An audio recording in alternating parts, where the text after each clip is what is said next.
জাতীয়ের আগে স্থানীয় সরকার নির্বাচন করতে চায় নির্বাচন সংস্কার কমিশন, তবে তার আগেই তারা সংস্কার শেষ করতে চান বলে জানিয়েছেন কমিশন সদস্য তোফায়েল আহমেদ। দুপুরে টিভি সাংবাদিকদের সঙ্গে বৈঠক শেষে একথা জানান তিনি।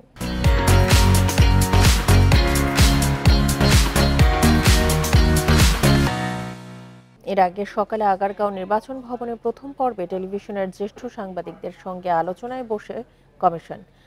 বিকেলে মত বিনিময় করবেন নারী প্রতিনিধিদের সঙ্গে।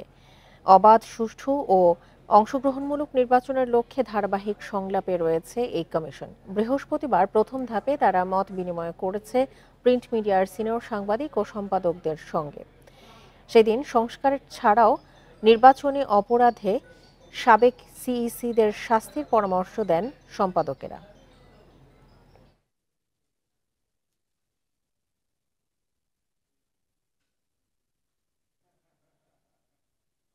লোকাল গভর্নমেন্টটাকে যদি আমরা পার্লামেন্টারি সিস্টেমে নিয়ে আসি, তাহলে ইউনিয়ন, উপজেলা, জেলা, পৌরসভা, সিটি কর্পোরেশন এগুলো একই শিডিউলে যদি করতে পারি, তাহলে আমার খরচ চলে আসবে 600 কোটি টাকার মধ্যে।